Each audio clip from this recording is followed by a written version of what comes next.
in case you all want some. We'll begin, since all the committee members are here. I'll just give a brief introduction for Miguel's, before Miguel starts his presentation. So Miguel started working with me since you were Like first semester. Yeah, first semester. And it's been a very good journey since then. And he started his master's about 2 years ago. And that was the time we were just moving into Lamar building. So when we were moving into Lamar building, there was almost nothing there. It was a shell. And we moved in. And in these 2 short years, Miguel did quite a bit of work. It was he was very productive member, and one of the pillars for the Center for Aerospace Research. And within those less than 2 years, Miguel had 7 publications, 6 of them in international conferences, and 1 journal publication. We just got notification this morning that the journal publication has been accepted for publication in the AIAA journal. And AIAA journal is a tier 1 journal, ranked 27 out of 162 aerospace engineering journals. So it's a top tier publication, and based on the work that Miguel did, and he'll talk about it today. And so Miguel, take it away. Thank you. Thank you very much. First off, thank you all for being here.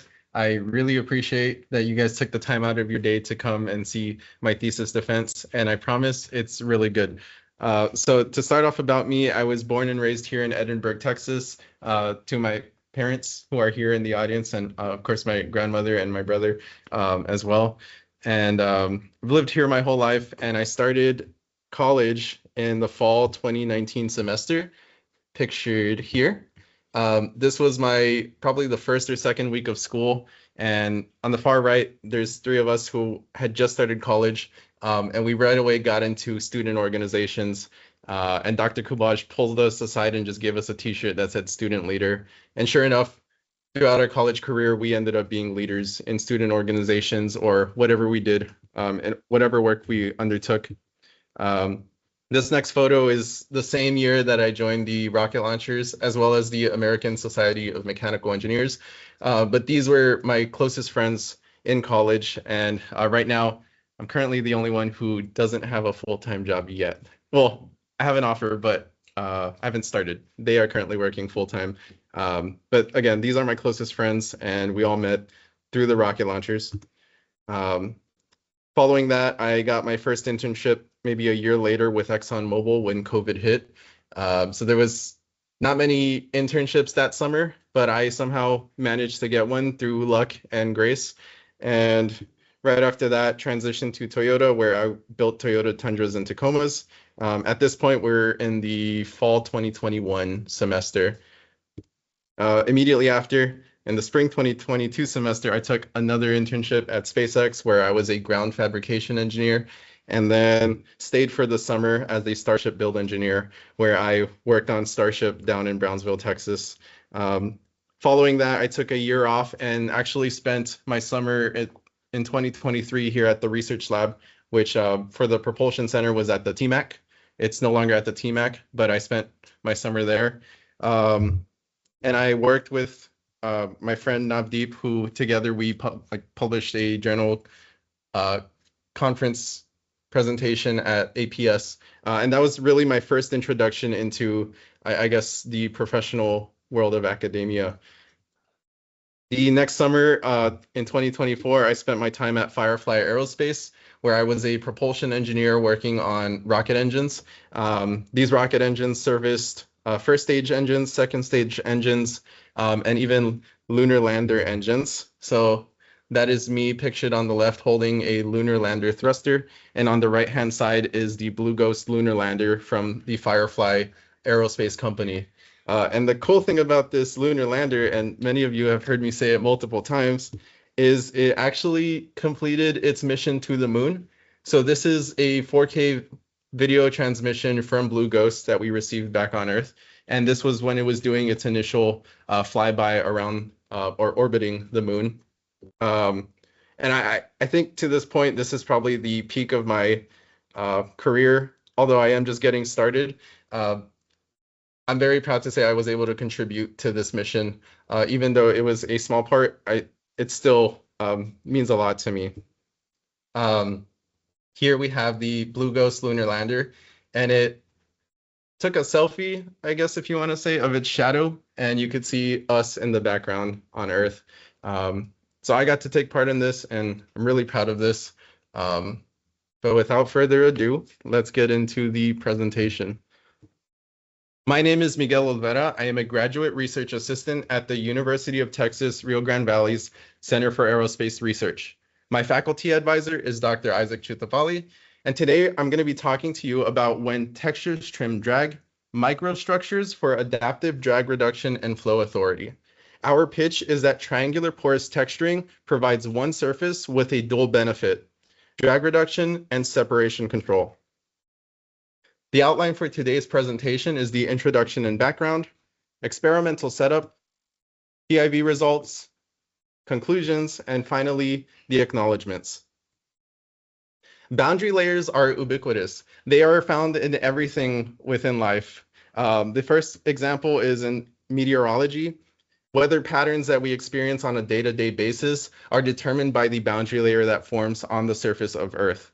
In naval engineering, seafaring vessels like ships or submarines or torpedoes, anything that moves, fish maybe even as well, boundary layers also affect all of these things. In civil engineering, boundary layers form over buildings and large structures, for example, like the one that we're in today.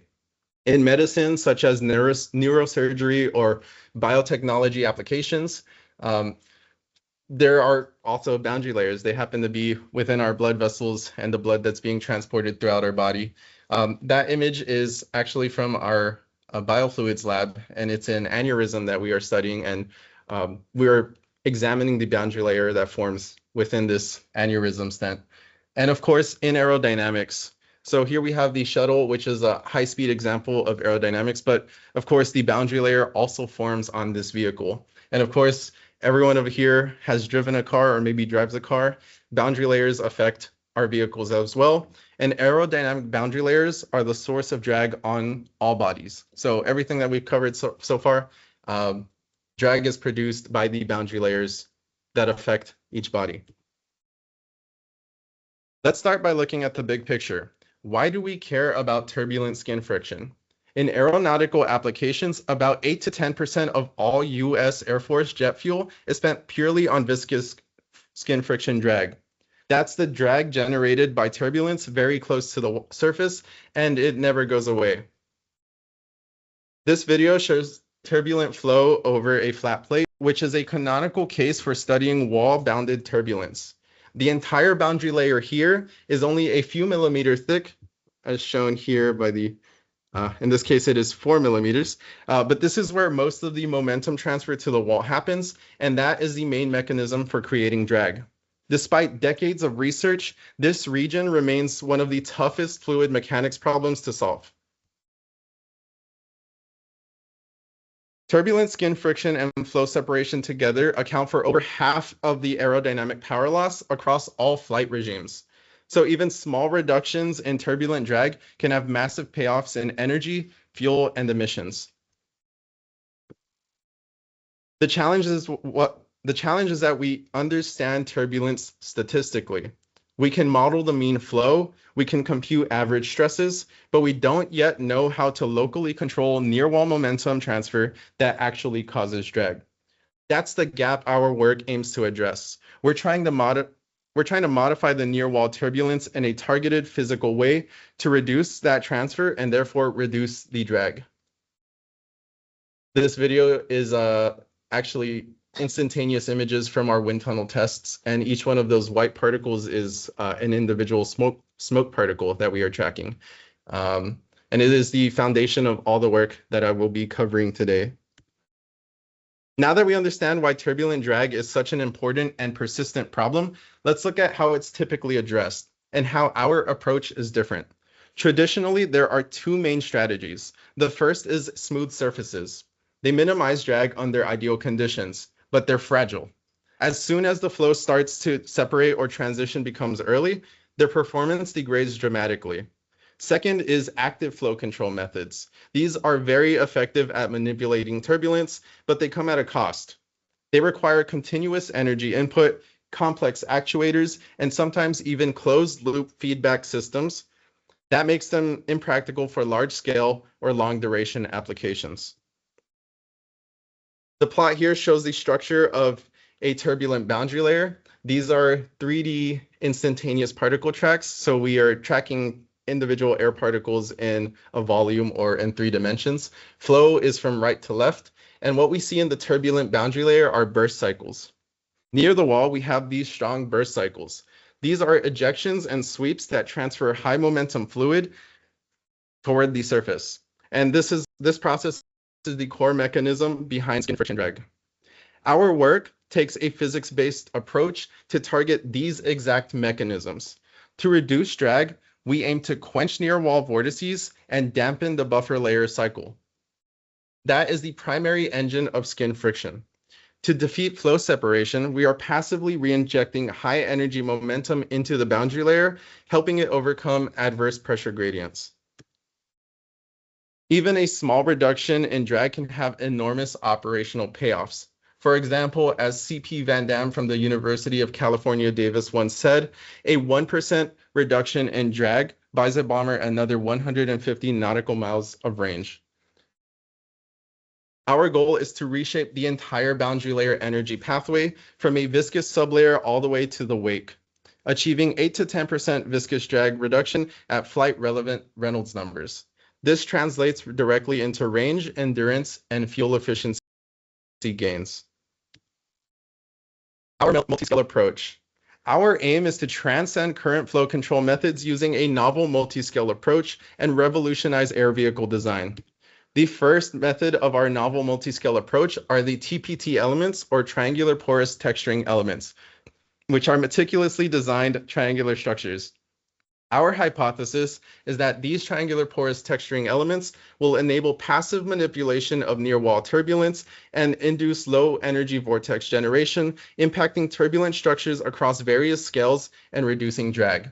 In this first figure, we have a triangular porous texturing element where the flow impinges on the sharp leading edge of the triangle. And within the TPT element, we have architected materials or porosity within this structure.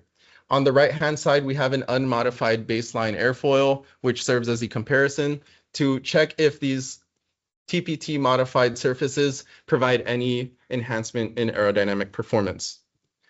The second method of our novel multi-scale approach are the architected materials. Architected materials are customizable internal structures forming unique flow channels. And our hypothesis is that these materials aid in pressure equalization, flow separation delay, and direct vortex formation. This hopefully enhances the overall aerodynamic performance on any surface. But how do we turn this concept into a geometry?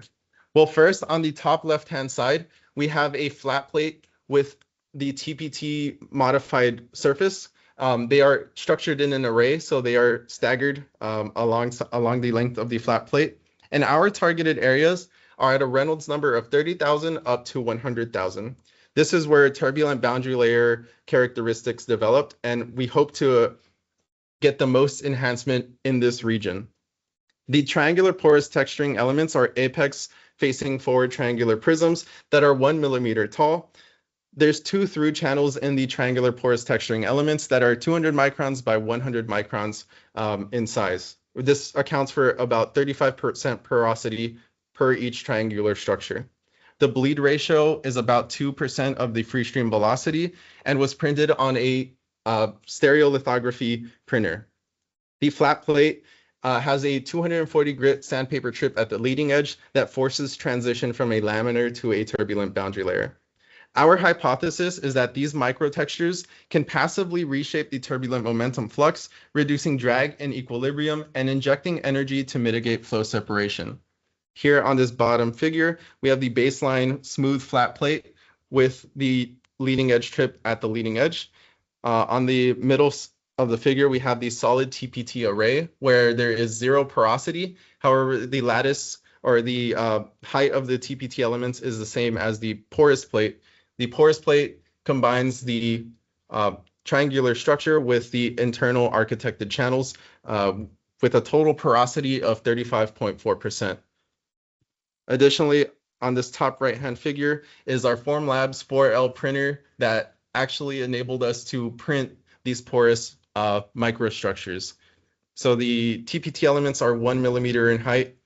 The porosity is within that 1 millimeter pocket of volume, which is remarkable. Our central research question is, can the synergistic integration of triangular porous texturing, or TPT elements, and architected materials lead to notable enhancements in aerodynamic performance? To address this question, we will study two canonical surfaces. The first is a flat plate. The second is the curved surface. Our hypothesis is that TPT elements will enable passive fluid structure interaction, modification in near wall turbulence, and control of flow separation. The figure on the left-hand side shows that the different layers of, or the different regions of a boundary layer. The laminar boundary layer is typically thicker than the turbulent boundary layer, meaning if we wanted to add TPT elements, they would need to be less than 1 millimeter in height. And there's actually a range or a scale of what the ideal height should be in the laminar, the transition region, and finally the turbulent region, where all of our studies take place today. For our particle image and particle tracking velocimetry setup, on this top left-hand figure, we have the laser sheet that is projected onto the surface of the flat plate. This laser sheet illuminates the air particles that are seeded with a Roscoe fog generator. Each particle is 1 to 10 microns in diameter, and it seeds at the inlet of the wind tunnel as flow moves from left to right in this picture. Included is our test section where we have optical axis on all four sides, top, left, right, and bottom.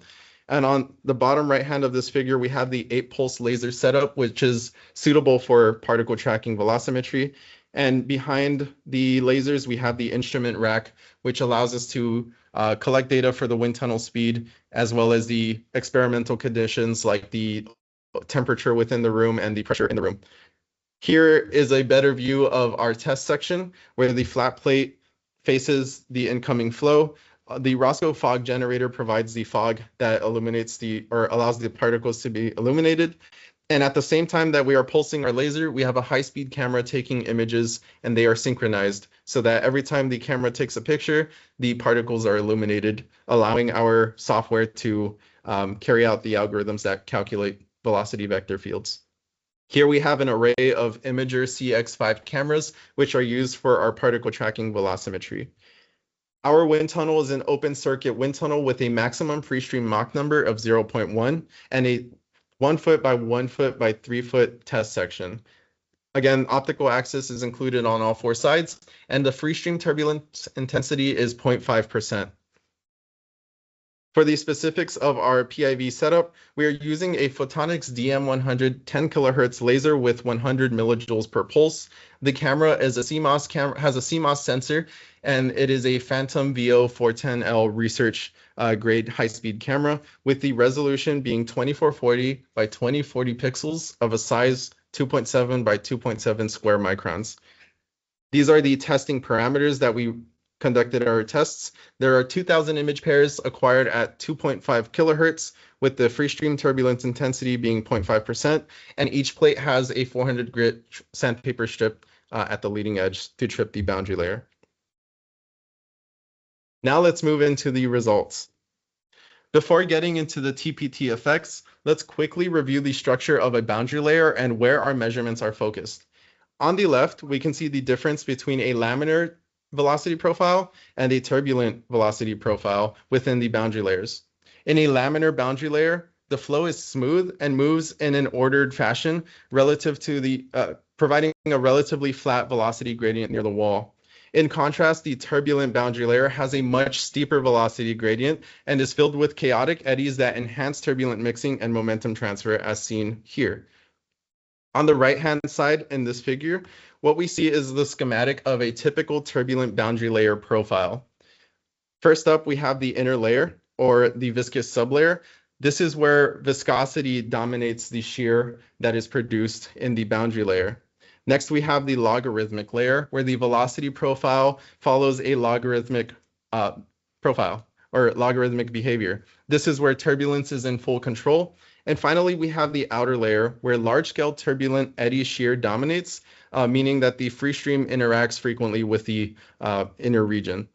Together, these regions define how momentum is transported from the free stream to the wall. One thing I'd also like to note, when I say steeper velocity gradient, I am not approaching from left to right. This angle here, closer to the surface, is steeper compared to the one in the laminar velocity profile. So I just wanted to point that out. One of our objectives is to delve into the modifications in near wall turbulence by our TPT elements. Here we have an example of an instantaneous particle image velocimetry image. Again, each one of these white specks is actually a smoke particle that we can see with our camera. Flow is from left to right in this case, and you could faintly see the boundary layer forming on the surface of this flat plate. We take 1,500 of these image pairs and average them to obtain the mean flow field. From the mean and instantaneous velocity flow fields, we can find the instantaneous fluctuating velocity, which is denoted by U prime. So essentially, U prime is equal to U minus the mean value. Using U prime, we can find the Reynolds shear stress, which is negative rho denoting density multiplied by U prime V prime, accounting for the streamwise and transverse velocity, instantaneous fluctuating velocity. This is required to obtain calculations for skin friction on our flat plate. On the bottom hand figured, we have the processed velocity vector field from this top image. And what you can see is you can distinguish the boundary layer a little bit better than with the raw image. And again, you could also see all of the vectors that are within the boundary layer. And those are denoted by the different colors, where red is the free stream, and everything that's not red is something less than the free stream. Let's talk about the primary mechanism of our TPT elements, which is the slip cut and jet bleed. On the top left-hand figure, we have the mean axial velocity profile for the baseline flat plate, where the black dotted line denotes the end of the boundary layer trip.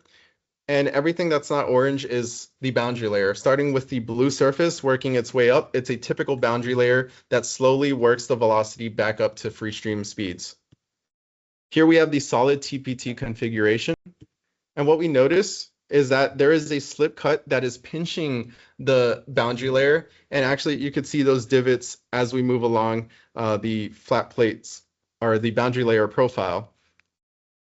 For these porous TPT elements, we see the same slip cut, but we also see that the bleed jets that are embedded within the TPT elements are lifting momentum into the boundary layer. So if you were to compare the solid configuration with the porous configuration, you'll see that the gradient is more full here in this boundary layer compared to the solid configuration, and again, compared to the baseline. For the baseline Reynolds shear map, we have that the boundary layer showing a continuous uniform shear layer, which represents uninterrupted momentum flux toward the wall, and that is what sustains skin friction, and that is what generates skin friction. For the solid TPT configuration, again, you could see the slip cut, and what we also notice is that the pinching of the near wall layer breaks up that shear scarf, that continuous shear scarf, and you could actually see that the shear band is interrupted, showing a reduced Reynolds shear stress in the first 40 wall units. So if you look closest to the wall, there is a yellow figure, or a yellow shading, which corresponds close to 0 Reynolds shear stress. And if you compare that to the baseline, it's almost red at the surface, meaning there is a lot of shear stress.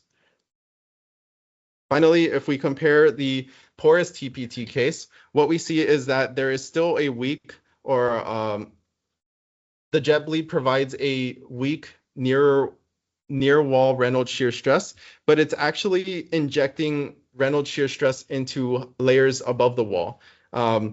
Here we are suspecting that the jets are entraining momentum within the boundary layer and causing Reynolds shear stress to build up at a distance higher than near the wall. So in the solid case, we're seeing a suppression of near wall flux. And in the porous case, we're seeing that it's actually redistributing this flux vertically. And both pathways can lead us to reduce skin friction. The overarching goal in this effort was to quantify the influence of TPTs on turbulent skin friction. Throughout this research, skin friction in the turbulent boundary layer was evaluated using the following 4 approaches. The first is using the log law parameters. The second is using a differential evolution algorithm approach. The third is using the Fukugata-Iwamoto-Kasagi FIK identity. And the fourth is the qualitative evaluation of skin friction by observing turbulence bursting, spatial temporal streamwise velocity variation, and momentum flux ejection. All of the velocity profiles and Reynolds shear stress profiles are extracted from the mean velocity profiles from the flow fields shown earlier. Let's first talk about the skin friction calculation using the log law parameters. Before computing skin friction from the PIV data, we first need a measure of wall shear stress, and that's where friction velocity, or U tau, comes in. The friction velocity represents the velocity scale associated with wall shear. It's defined as U tau is equal to the square root of tau at the wall divided by density, or rho. So it directly links the near wall velocity gradient to the shear stress produced at the surface of the plate. Here we determine U tau experimentally using the law of the wall, shown in these left-hand plots. The x-axis is the dimensionless wall coordinate y+, which is the y units multiplied by the friction velocity divided by the kinematic viscosity. And the y-axis is the non-dimensional velocity u+, which is the velocity profile divided by u tau, and this normalizes both units. In the logarithmic region, these two are related by this following equation, which is u plus is equal to 1 over k, where k is our von Neumann constant, multiplied by the natural log of y plus an additive constant c in this case, or b. By fitting our measured profiles to this log law, we can extract u tau at different streamwise locations. Here in the blue plots, we can see the axial velocity contours from our PIV data. And as we move downstream along the plate from negative 35 millimeters down to negative 45 millimeters, we can see the boundary layer presenting its typical behavior where it becomes thicker and the velocity gradient near the wall begins to decrease. Each location will give a corresponding value of U tau and therefore wall shear stress. Once U tau is known, or the friction velocity is known, we can calculate the skin friction coefficient using the following equation up here, where U tau squared divided by half of the free stream squared provides the coefficient of friction value. And as we can see, the behavior is as we expected. As you move towards the trailing edge of the plate, your friction increases, and that is what is shown here. Again, flow is from right to left, so the trailing edge is on this left-hand side. Now that we've defined skin friction velocity, which represents the wall shear stress, we can look at how it evolves along the plate for the different surface configurations. The plot on the left shows the streamwise evolution of the normalized friction velocity for the baseline in blue and the solid TPT surface in red. The brown data is from Scarano et al., and it is included as a reference for canonical turbulent boundary layer at a similar Reynolds number. We can see that beyond 1.2 x over delta, the red line representing the solid TPT case consistently falls below the baseline. This indicates that there is a reduction in skin friction velocity, and therefore a reduction in local wall shear stress. This reduction suggests that the TPT elements are modifying near wall turbulence dynamics, likely weakening the burst cycles and reducing the intensity of momentum transfer toward the wall. In other words, the flow above the TPTs is becoming slightly more organized or streamlined, with less chaotic mixing near the surface. Since friction velocity is directly tied to wall shear, a lower U tau implies a decrease in viscous skin friction drag. This is our first quantitative indication that the TPT surface is effective in reducing turbulent drag compared to the smooth baseline case. Now that we've seen the streamwise reduction in friction velocity, let's look at why that happens. Specifically, how the mean velocity profile changes with the TPT surface.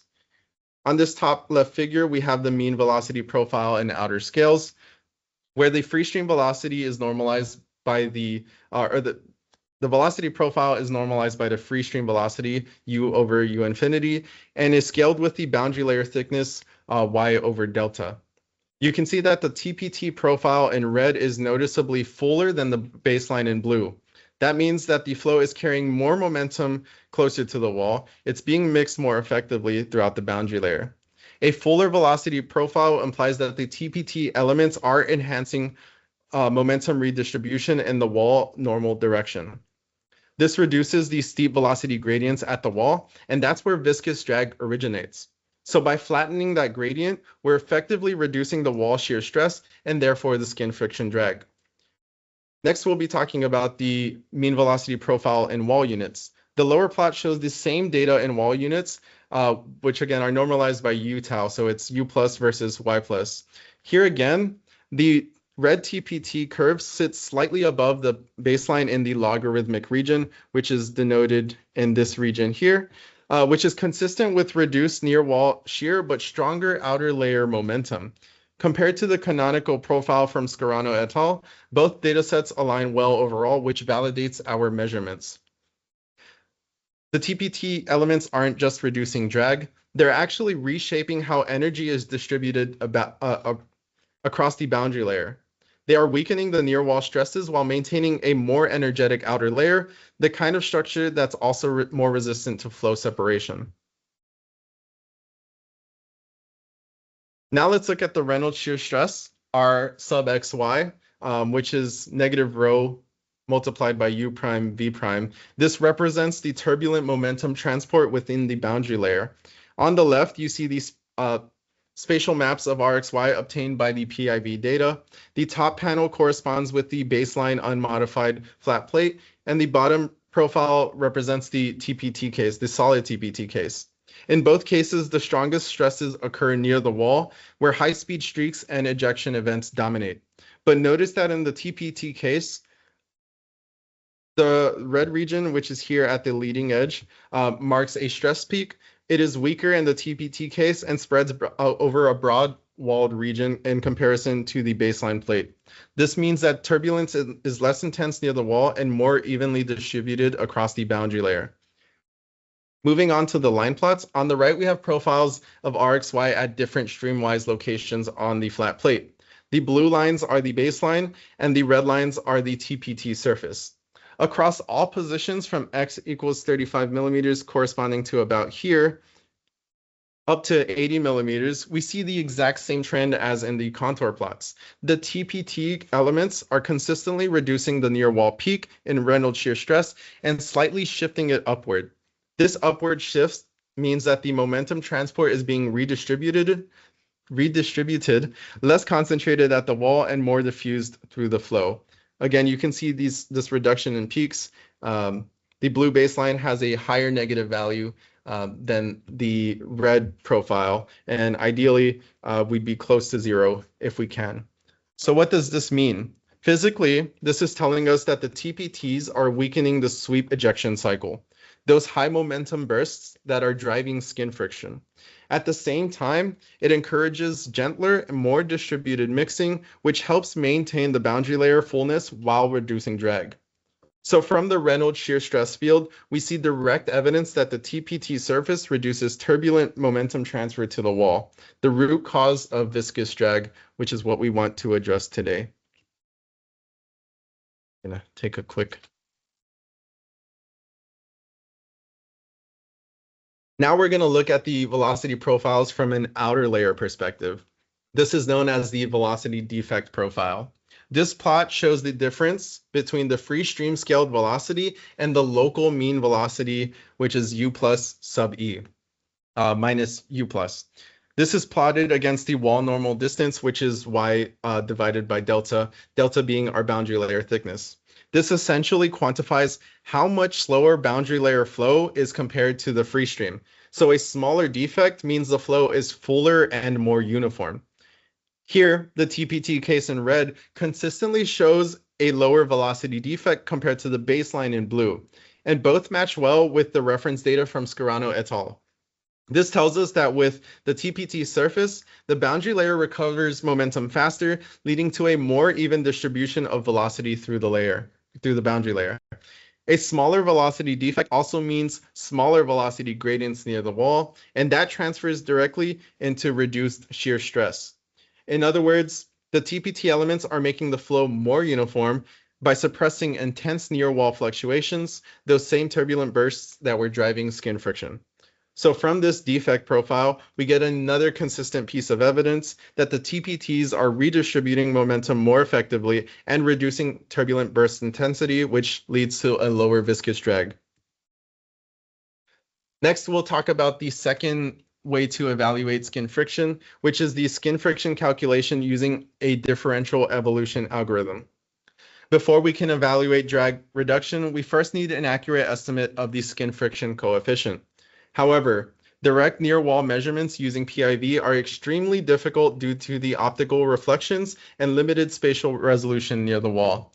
The laser that we use in our PIV experiments operate at a really high intensity, meaning that the particles that you would normally want to see at the surface that would give you all the answers of skin friction drag, they fade into the light and you cannot see them and you cannot process them.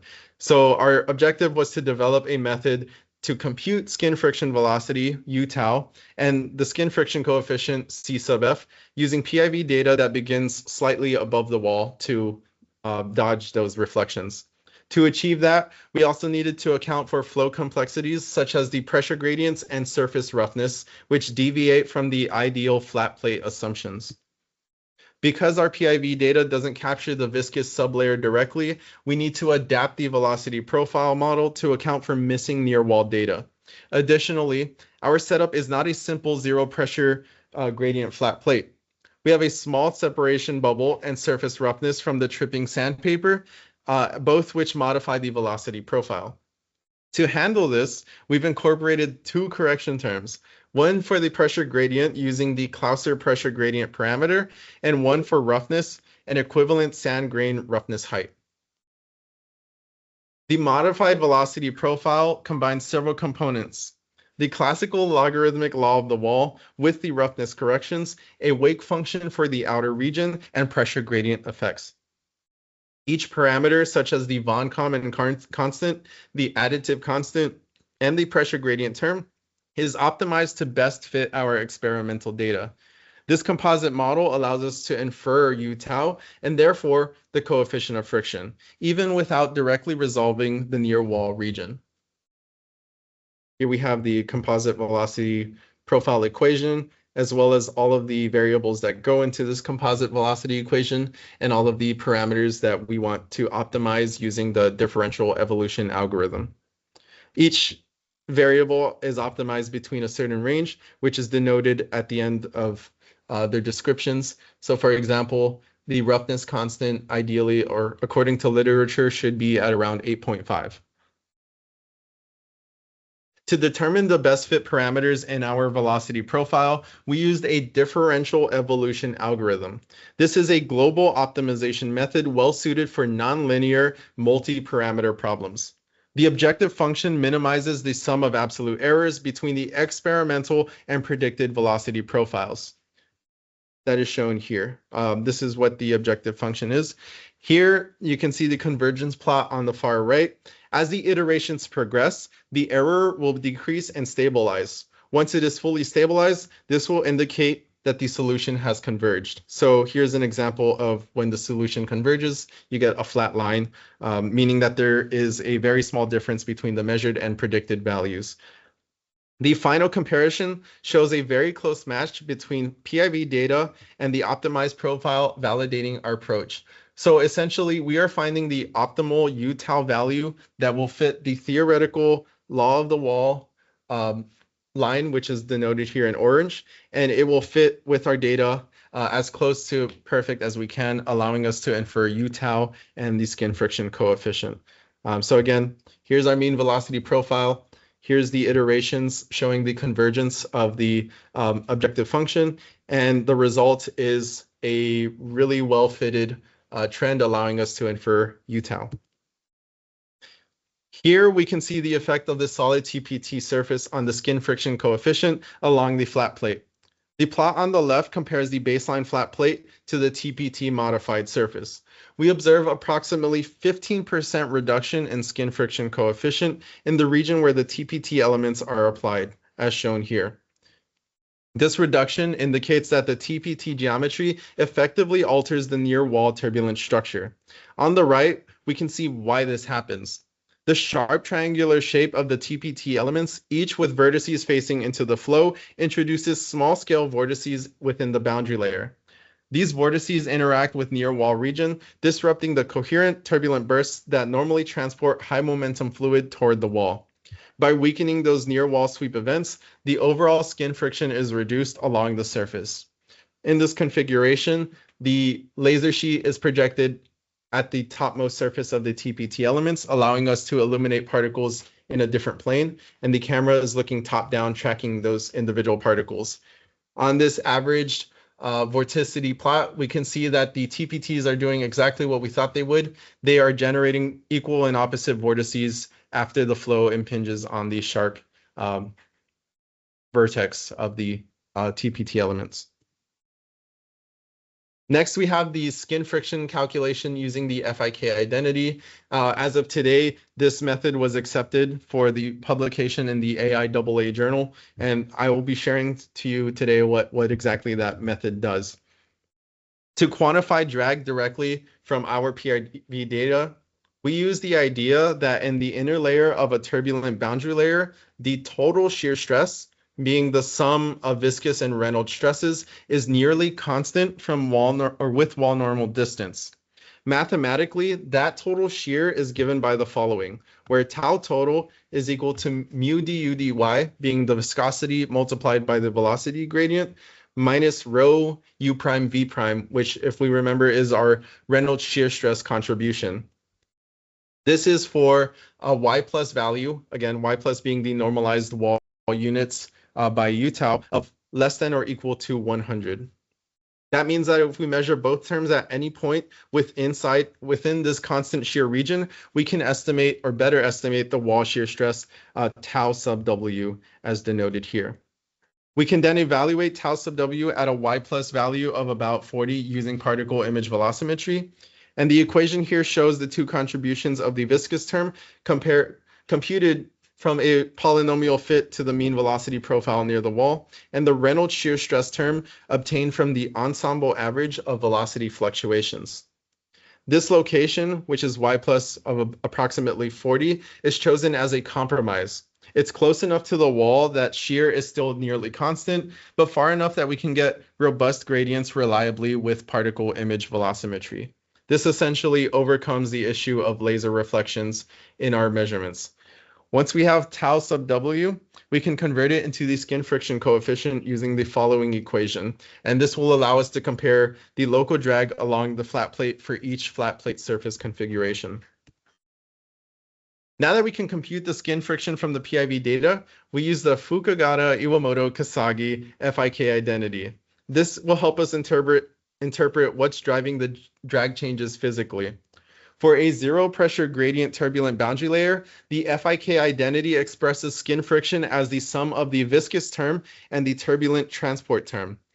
The first term represents the laminar contribution, while the integral captures how turbulence redistributes momentum in the wall normal direction, wall normal being away from the surface of the flat plate in a vertical direction. From the PIV data, we can compute the cumulative turbulent momentum flux, which is shown in this equation here, where F, or big F, is a function of y, evaluated at an integral from 0 being the surface of the wall to y, which is a wall normal distance, of the Reynolds shear stress contributions with respect to y. We also define delta F as the difference between the modified surface and the baseline. So the local relationship between drag and flux becomes nearly linear, as represented by delta CF is equal to K times delta F, where K is our proportionality constant based on density, free stream velocity, and boundary layer thickness. That is all denoted here on this equation.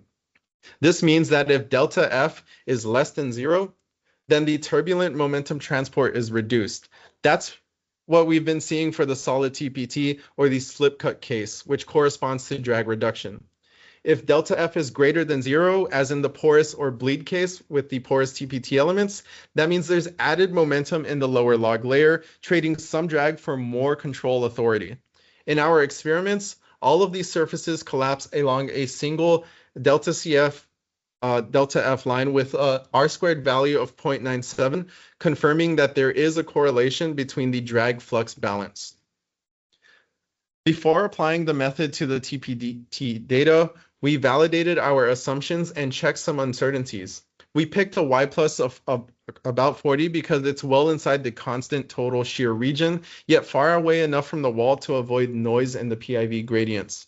Our uncertainty analysis shows that typical bounds of plus minus 4% on the coefficient of friction and plus minus 6% on the integrated flux are both smaller than the observed drag changes, so the shifts we measure are physically meaningful. This validation gives us the confidence in using this approach to interpret how surface geometry affects drag. In short, the slip cut configuration reduces the inner layer transport, meaning delta F is less than 0, giving the largest drag reduction. The bleed configuration or porous TPT elements increases momentum in the lower log region, meaning that delta F is greater than 0, providing tunable flow control. On the next slide, we'll see how these effects appear in measured skin friction distribution. Here, we quantify the reduction in wall stress. The plot shows the streamlined variation of skin friction CF as with respect to X for the baseline solid and porous TPT cases. The baseline is the solid yellow line, the solid is the cyan or blue colored line, and the porous TPTs are the purple or pink line. The table below lists the relative drag change for each configuration, with the solid prisms reducing drag by about 19%. The porous TPTs also reduce drag by about 15%. On the right, up here, we have the total wall shear expression, which combines both the viscous and Reynolds stresses to obtain a much cleaner, less noisy estimate of wall shear than either term alone.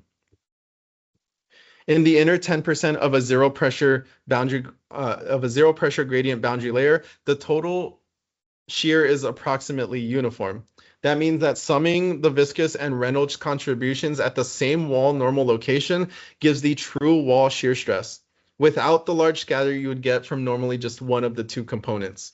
This approach provides a more robust estimate of tau at the wall, especially from particle image or 2D particle image velocimetry data where wall resolution is limited. Looking at the results, the baseline case in gold converges to the flat plate theory downstream of the trip, where the early spike is just the transitional overshoot, meaning the transition from laminar to turbulent boundary layers. The green dash line is the flat plate theory. And again, the overshoot and the behavior we're seeing in the baseline follows the trend that we should be seeing theoretically. The solid prism in cyan produces the largest drag reduction at around 19% because its slip cuts suppress near wall Reynolds stresses and reduce shear.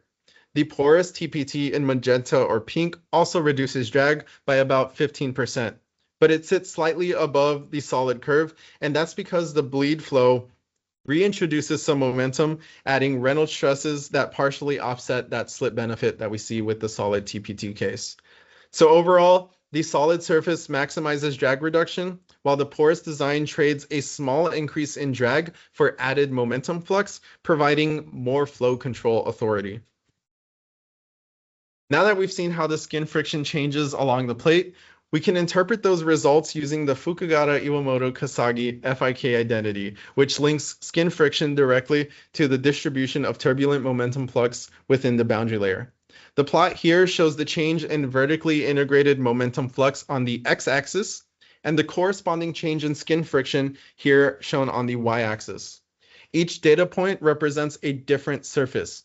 The baseline, the solid, and porous TPT, and all three collapse along this nearly linear trend that has a slope of about 1.3 times 10 to the negative 3. This tells us that skin friction is largely determined by how the integrated Reynolds shear are reduced, by how the integrated Reynolds shear stress changes across the boundary layer. Along this line, the solid prism shifts left and downwards, meaning both momentum flux and shear are reduced, giving us the strongest drag cut. The porous TPT, again denoted by magenta or pink, moves slightly to the right, also down, increasing the flux, but also taking a small drag penalty as a result. So this linear relationship shows that reducing flux lowers drag, while adding flux trades a bit of drag for higher momentum transport. Again, allowing you to tune the balance between the two. The inset plots shown here help explain why this is the case. These solid prisms are suppressing Reynolds shear stresses throughout the inner layer, keeping the flux low near the wall. The porous TPT, however, overtakes the baseline at about y plus of 50, which is denoted here, where the bleed flow starts to contribute momentum back into the boundary layer. That's why the sign of delta F are opposite as shown in this plot. The solid cuts the inner layer flux, while the porous TPT configuration adds it. This gives us two distinct operating modes. The solid prism behaves like a cruise mode surface, where it minimizes drag by quenching near wall momentum transport. The porous TPT acts as a maneuver mode surface, where it accepts a few counts of extra drag to gain roughly 120% more momentum flux, which can delay stall or control flow separation. In short, by tuning the bleed of the porous TPT elements through porosity or back pressure, we can move along this FIK line and choose between drag reduction or separation control. This all depends on your mission requirements. And finally, we have the qualitative skin friction evaluation, where we'll first be investigating how TPTs influence near wall turbulence through turbulence bursting events. Those are intermittent ejections and sweeps that dominate wall friction. We are using what's called the instantaneous turbulent kinetic energy defect, denoted K sub D, which measures the local deviation from the free stream velocity normalized by the free stream velocity squared. Essentially, this turbulent kinetic energy defect gives us a quantitative way to separate turbulent and non-turbulent regions. If K sub D exceeds a certain threshold, then that point in the flow is considered turbulent. If it's below the threshold, we treat it as non-turbulent and discard the vector. Using this classification, we construct new velocity fields containing only these turbulent structures, which we can then analyze statistically using probability density functions of the streamwise velocity. Here we compare the instantaneous snapshot. These are processed instantaneous snapshots of turbulent bursts for the baseline case being the top row, and the solid TPT case being the bottom row. These are 3 random snapshots for each configuration, and we are going to be comparing the two. Here in the baseline figures, we can see that there are large coherent pockets which are considered to be burst structures that extend well into the boundary layer as shown here. These are associated with strong sweep and ejection motions that bring high momentum fluid toward the wall. In contrast, when we're looking at this bottom 3 images for the solid TPT case, what we see is that those large coherent structures are broken down into smaller, more fragmented patches. And again, visually, if you look at these 2 images, they are random. However, the baseline case is significantly larger than what you would see in the solid TPT case. This results in a near wall and weaker near wall sweep events, aligning with the observed reduction in skin friction that we previously discussed. Here we have a top-down view of the flows for the baseline and the solid TPT case. Again, the laser sheet is shot across the top surface of the TPTs, and the camera faces down and tracks particles in that configuration. These plots quantify the bursting behavior that we just saw qualitatively. On the left, we have the instantaneous velocity maps, and on the right, we have the corresponding probability density function of the streamwise velocity. In the baseline case, there is this sharp peak at the normalized velocity of 0.9 to 1. This reflects strong, frequent, high-speed near-wall events, which are consistent with intense bursting. For the TPT case, we see that dominant peak disappears and is replaced by a broader, flatter distribution of velocities, indicating that the flow is less dominated by high-speed events and more evenly distributed, meaning the near-wall bursts are weaker and less coherent. Together, both the flow field and probability density function analysis show that the TPTs are effectively disrupting near-wall turbulence coherence, leading to the observed reduction in skin friction. Breaking up these large burst events into smaller scale vertical structures results in reduced intensity of near-wall bursts that drive our skin friction drag. Here we have the spatial temporal velocity variation. The left-hand video that is playing is the baseline flat plate. Again, this is streamwise velocity in meters per second. And the middle represents the solid TPT case, and the right-hand side shows the porous TPT case. Looking at the baseline, we can see that there is entrainment from the free stream towards the wall, contributing to higher skin friction. And what we mean by that is the free stream is set at, let's say, 13 meters per second. And on the color bar, we'd see that red is near close to zero or a lower speed. And the fluctuation of these velocities is very random, as you would typically see in a baseline flow. For the solid TPT case, we're seeing that momentum flux is ejected into the free stream, as seen by the drastic reduction in velocity magnitude. This contributes to a lower skin friction. And that is also denoted by the more organized pockets of streamwise velocity shown in a light blue color here, where the dark blue is as close to free stream as possible for this vector field. For the porous TPT case, we're seeing that momentum flux is ejected into the free stream, but not as high as the solid case. This contributes to lower skin friction, more than the baseline, but higher than the solid. Next, we have the momentum flux ejection using micro PIV data. I'd like to point out that our undergraduate Josiah Mendoza carried out this experiment from cradle to grave, and this has allowed us to get a closer look at the interaction between the fluid flow and the solid TPT configuration. In this video, the TPTs are submerged in water and water dye is added, which is what that black fluid is. And what we're seeing is as the concentration of fluid impinges on the triangular element, we see flow separation. And then right behind the TPT element, we could see the vortices that are generated because of this geometric volume. And then right after the vortices are formed, you can actually follow the pocket of fluid and see it re-accelerate in the direction that the free stream is moving in. Just follow the bubble that floats across the screen. Flow is from right to left. The momentum flux ejected into the free stream as seen by the drastic reduction in velocity magnitude contributes to the lower skin friction, which again is the behavior you see here with the food dye concentration. It's a very good visual for what the mechanism we're studying. To conclude, we have one geometry with two mechanisms, slip cut for drag or bleed for authority. Here again, we have the triangular porous texturing element where the sharp edge of the TPT element faces the flow, and the TPT element has architected materials within the volume of the TPT element. For the solid prism in the viscous sublayer, the knife edge apex forces the incoming high-speed streaks to slip sideways. Both textures, the wall gradient, partial or du dy, the velocity gradient collapses, meaning that skin friction falls. For the buffer layer, the low-speed fluid remains trapped, bursts and sweeps calm down, and the Reynolds shear drops as a result. For the lower log layer, with no jet, the solid surface still shows a momentum deficit. Delta F stays negative, and the drag cut reaches 19%. For the porous TPT elements in the viscous sublayer, the knife edge apex forces the incoming high-speed streaks to slip sideways, similar to the solid TPT case, where the wall gradient du dy collapses, meaning that skin friction falls.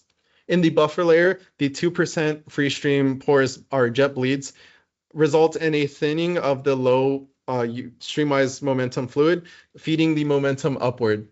The lower log layer shows that the TPT's bleed accelerates, turning deficit into a surplus, where the drag are 4 counts below the baseline, and adds more momentum into the boundary layer.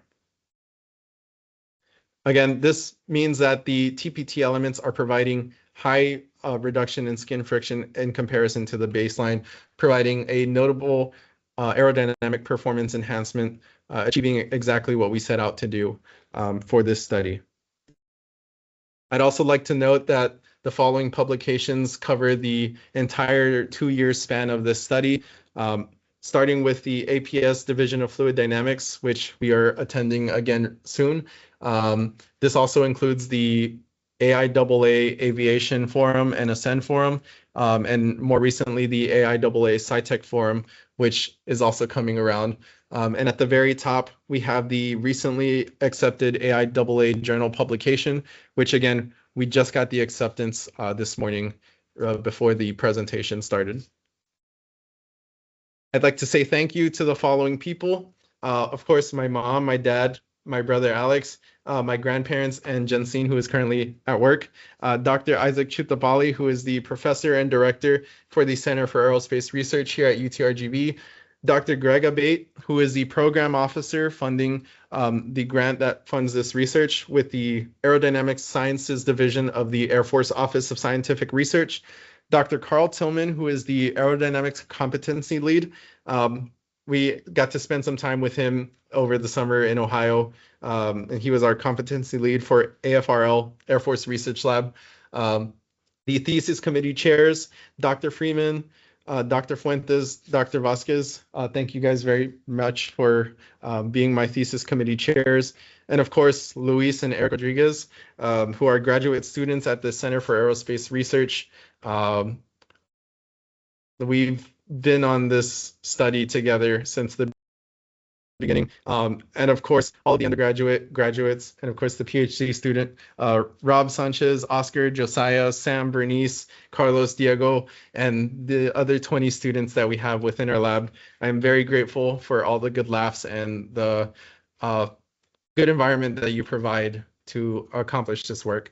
And of course, the friends who tuned in online, I am very grateful that you came and took time out of your day to see this presentation. Thank you.